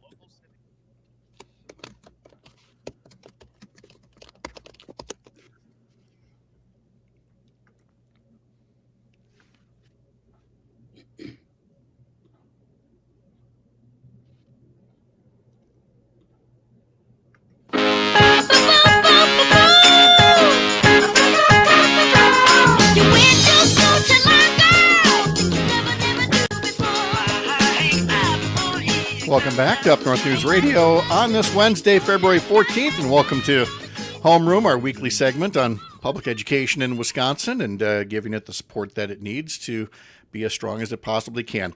I want to first, before bringing in our guests, just one more note on the topic I mentioned right before the break. And that was that in these nonpartisan school board elections, we are noticing more political involvement, often by county Democratic and Republican parties. And that's one thing, but at least you know who's participating. There's an increase in the amount of money coming into these races by outside entities with kind of shadowy names. You know, it might be the Main Street We Love Our Schools and Kittens and Puppies group. And what they really want to do is burn all the books in the district. So I'd much rather know what the entities are that are taking part in these. So anytime you see a political ad of any type and it's a generic name, be sure you don't take those things at face value and do a little homework and find out what all they are saying. And with that, let's bring in our guests, Heather Dubois-Bornon from the Wisconsin Public Education Network, as well as Dr. Barry Rose, Superintendent in the Cumberland School District, and Abe Smith, School Board Member for the School District for the Menomonie area. Good morning to all of you. Thank you for being here today. Thank you. Good morning. Heather, let me start with you. Just generally, just that general overview of school board races. And like I said right before the break, I'm sure that every one of these candidates would prefer that voters look at them just on their own as an individual and not what outside groups have to say. I know we can't guarantee that, but I wonder if you'd kind of echo that sentiment and how voters make their decisions on who to support in local school board races. Yeah, thanks, Pat, and good morning, everyone. That's such a huge question for voters as they're trying to navigate who's running for school board. And I think your listeners are going to be shocked to hear this, but one thing that we've learned over the past couple of years is Wisconsin voters don't really like it when their school board races get super political. They don't like it when the political parties are overly involved in those decisions, and when the focus seems to shift away from what little local kids need to what political folks want. And so we have been just kind of following with great interest the degree to which people who are running on, very narrow or extremist agendas tend to be defeated in their school board races, except where they're not, right? Where folks are running alone or unopposed, or they have campaigns that don't allow voters to really understand the truth about what the policy implications are of some of their positions. Sometimes those folks are getting elected, and in some places doing some strange governing once they are. We had a very good discussion about that in this segment a few weeks back, that it is often the candidates, if they are single issue candidates, whatever that single issue might be, tends to tell you they are not looking. They don't have a holistic, all-encompassing view of the school district and of the kids and what they need. And that actually takes us into referendum season, that if people are focusing only on, say, the taxes issue and not the education issue, that might be rather telling, because these referenda are for various reasons, all of them, worthy, not wasteful when it comes to the kids, and for different reasons. In Cumberland, they're going for a capital referendum this month, after a recurring operational referendum back in 2016. Menomonie is going to be doing an operating referendum. And so we want to talk about both of those instances in this case. So let's start with Cumberland and Dr. Barry Rose, who's here, and tell us a bit more about the capital referendum that you're doing next week, what it is, why you're deciding to do it. Well, it's always interesting going to a referendum. I think we all know that I don't know that there's ever a good time to go to referendum, but in Cumberland, our bond referendum, it is time. And so we have a 65-year-old building that we've got our use out of. We ran this referendum in 2021 and we failed by 174 votes. The difference there is during that referendum, we had an auditorium and an additional gymnasium, and we're coming back now in February of 24, for $32.95 million, just a little more than it was at the $32.5 million, and we're getting less. And I think that's one of the things that we're really trying to communicate with our community is that this isn't going away, and I'm not sure how much longer we can continue to kick the can down the road. We understand that it comes with a cost, and an investment. So we've been very clear about that. But that's the challenges of running referendums. They're not easy. And I think we're just trying to do our best job to answer all the questions before they get asked. And so we're happy to this point with where our campaign is at. It might sound kind of odd, but we're excited. I think we do our due diligence on the backside. We want voters to be informed, and ultimately they'll go on February 20th and make that decision. Now, Abe Smith, as far as the Menomonie School Board and the operating referendum that you've got going on, I think that you're framing this perfectly, that, the voters should understand this isn't something the school districts are doing wrong. This is, as Heather and I have discussed many times, this is a statewide issue. This is a statewide condition that local voters, district by district, need to address as needs arise. So tell us more about what you're asking voters about next week. Sure, thank you. Yeah, so the Menomonie Area School District, we're a little bit west of Eau Claire up in northwestern Wisconsin. So the district is asking for a $4.2 million operating referendum, recurring. And what that means is we're asking the voters to contribute that much more into the budget each year into the future.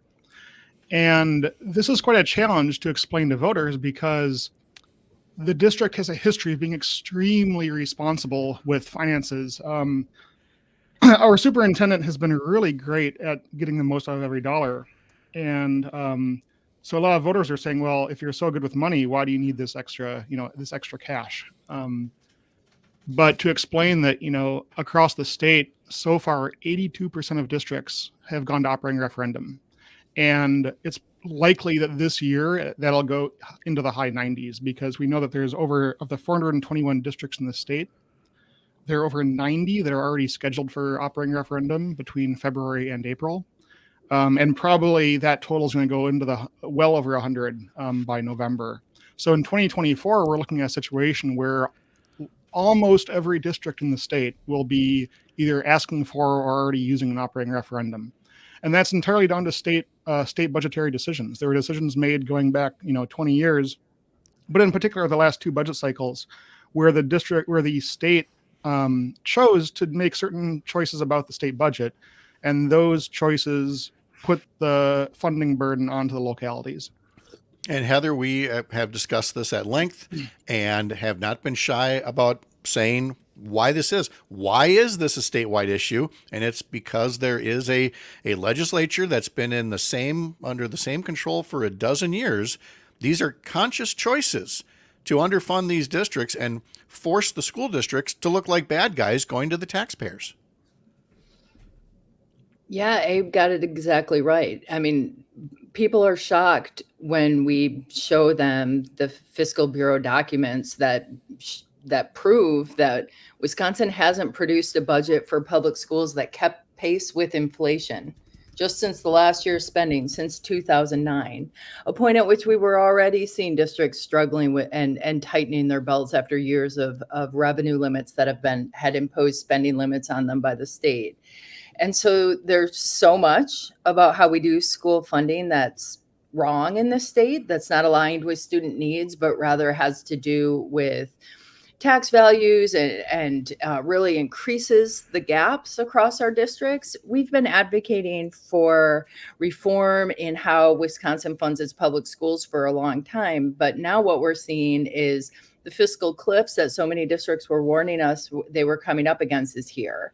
And with, nearly 25% of districts potentially going to referenda in 1 year alone, I think that's a real wake-up call for the state that you can't just shift the burden to local taxpayers and expect schools to magically, kind of resolve problems that have been caused by the state for decades. Right. And of course, anytime you're talking about asking people to raise their taxes, it's like talking about inflation. Even if you say that inflation has cooled, well, if there's any inflation, of course, then that takes a little bit more out of people's wallets. Well, in the case of Wisconsin, and this, in my view, didn't get nearly enough discussion when the Wisconsin Policy Forum at the start of the year noted that the tax burden in Wisconsin, the share of Wisconsinites' income that is paid in state and local taxes last year, is as low as it's ever been. It's at about 10%. it has been so much higher in the past, but people say, well, taxes are still hard. And Barry, you've got to go out there and you can't say to people, well, your tax burden is the lowest it's ever been. They still feel like they don't want to pay more in taxes. That's an incredible messaging challenge for you or anybody in your position. It is. And we've tried to do that as, like I said, as delicately as we can, but what we're really trying to, people, when they look at their tax statement, they typically look at the bottom number in the right corner and see how much it is. And what we've really tried to do is get them to look at their school tax. And for an example, we levied, I could even go, I levied $7 million this year to our taxpayers. 10 years ago, I levied $7 million to our taxpayers. You can go back 20 years and it's less. So this notion of about, I keep paying more, I think the educational side of it is trying to get people to, and it's difficult to really understand their taxes, because as soon as they just hear referendum or they hear taxes, they figure everything has increased. But you start to break it down into jurisdictions, you start to break it down into assessed value versus fair market value and those types of things. It can be confusing, but we've tried to do our best job to make them look at that, to understand you're not paying any more right now in your school tax specifically than you were 10 years ago, but it's a hard sell. And so, Abe, what is the message that you try to cut through and get to the voters out there when it comes to the taxes, but also to their district and the role the schools play in the Menomonie area? Yeah, I mean, like a lot of towns in Wisconsin, we're a fairly small town. We've got about 3,300 students in our district, and really emphasizing that the school is the center of the community, right? We've got, facilities that people use year round. We've got the events, the concerts, the art, this integration with the community is really what brings the community together. And what is a small town without an active school? Without that dynamic interaction between the whole population going through the school. So that small town pride, I think, goes a long way. And that's something that really has cut through a lot of these kind of detailed financial messages. And Heather, finally, for people that want to learn, a bit more about this, they can go to wisconsonnetwork.org and learn more.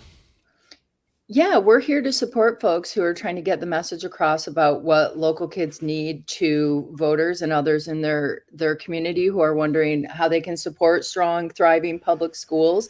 We have resources to support your referenda effort or to help educate voters on who's running for school board. And we would love to have you attend any of our free workshops or events and let us know how we can help. We also invite you to follow us on social media and join us at the end of the month, the week of February 26th, in celebrating Public Schools Day. Public Schools Week is an opportunity for us to celebrate all the great things that are going on in our public schools and shift the attention back to all of the reasons we can celebrate our kids and their educators. Yeah, absolutely. Todd Allbaugh is going to be in here for me next week and is going to talk all about the activities that are coming up as we celebrate public schools. And frankly, the best way to celebrate them is to continue to support them, to put credibility in the messages that are coming from leaders like Abe Smith, like Barry Rose, and like others. With whom we trust this, responsibility of making sure that our kids are educated. I've only got just a couple of seconds here for each of you, Barry. Are there any other events or forums and any quick way people can learn more about the Cumberland referendum? Yeah, they can. They can go to our website. We've got QR codes out there. We've had all the community meetings. We do have another last chance opportunity to see our building on Sunday the 18th. It's an open house for parents, bouncy houses, childcare. We're really trying to get people in our building to see it beyond the shiny gym. Getting them involved. And Barry, very quickly, Abe? SDMAonline.com. There's a great information site there. That's perfect. So thankful for all that you do and hope that the community gets involved, asks questions, and shows some real community pride for you guys next week. Abe Smith, Barry Rose, Heather Dubois-Bornan, thank you again very much. Great to talk to you all. Thank you. Thanks. Have a great When day. we come back, Todd Allbaugh will be here to tell us what's coming up on his show this afternoon on the Civic Media Radio Network.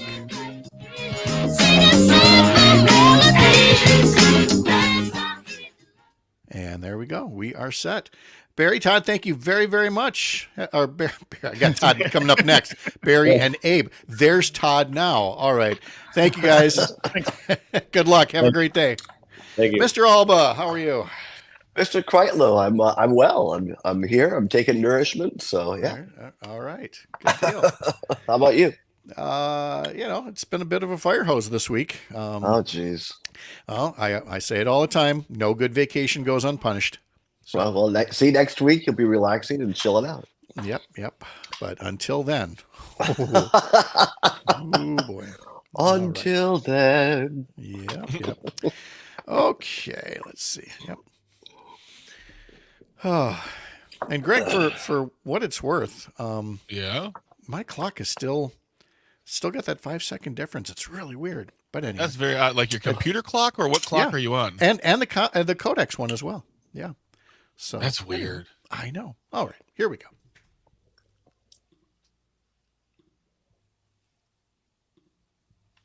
Hey, can you feel that BASS bass? All night away.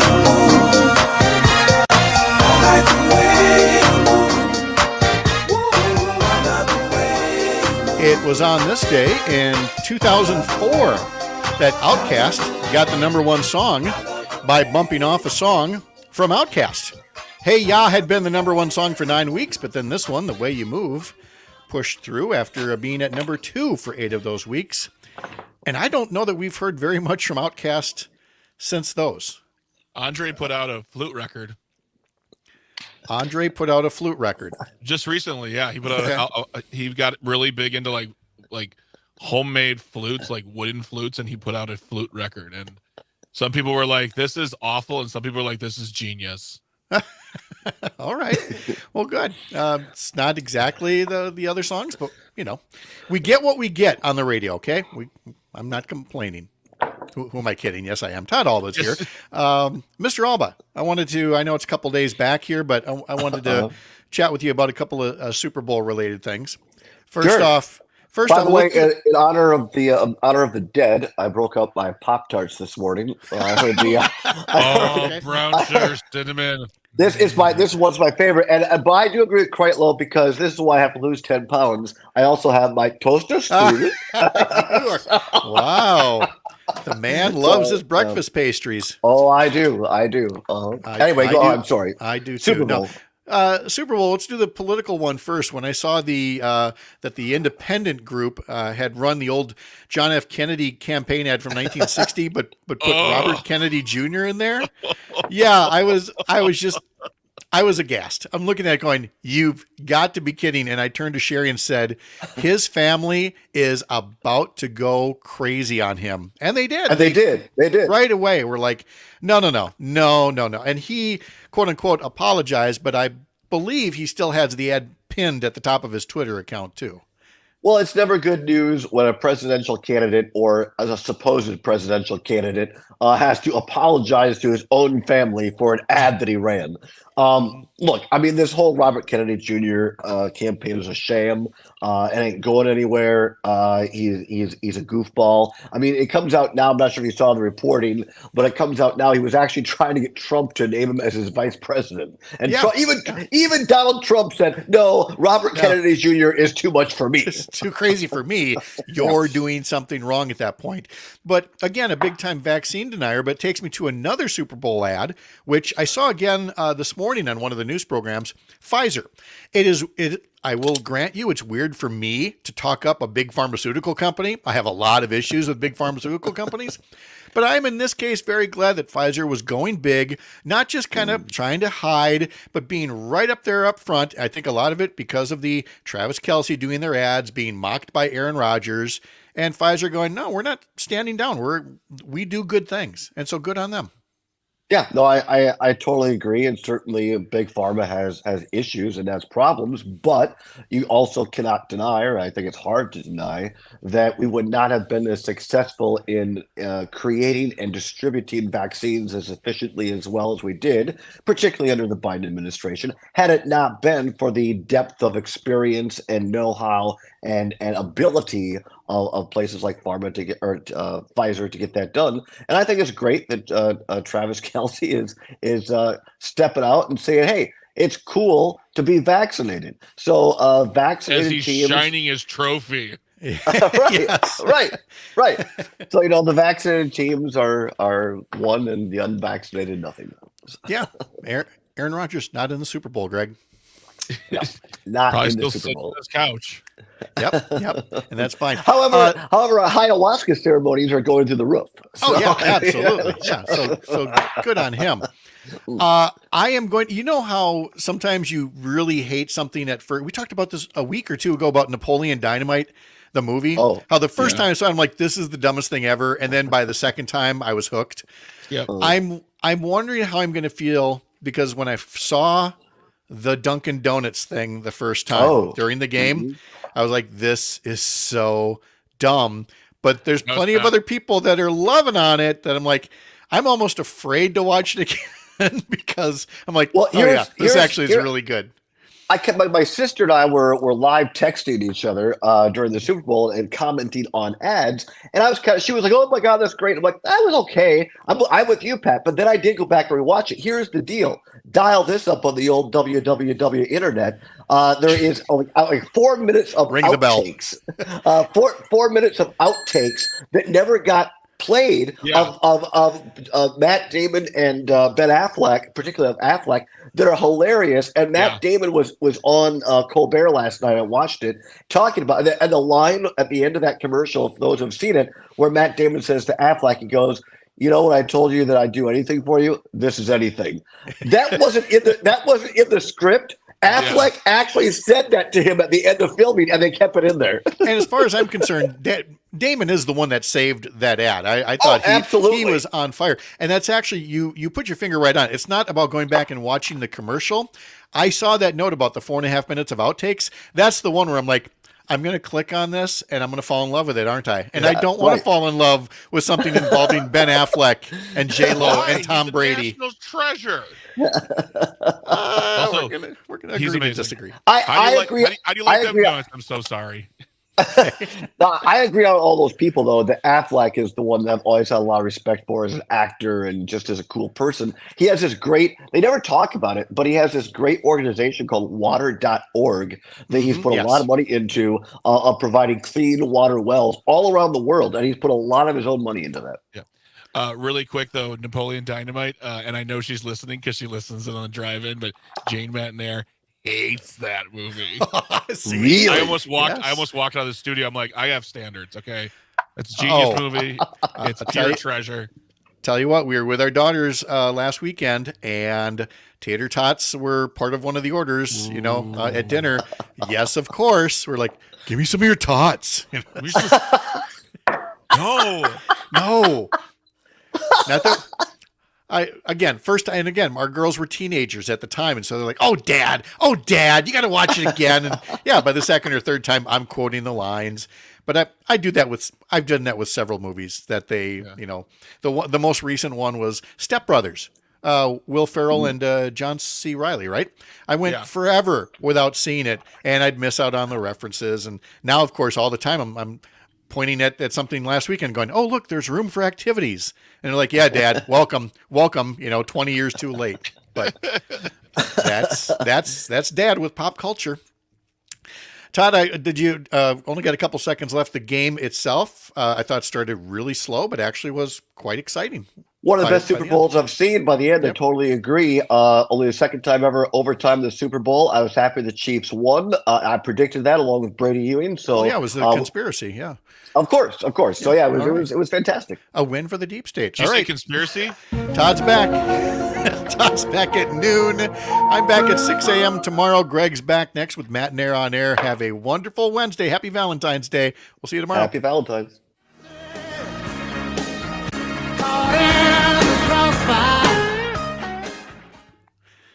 All right, there we go.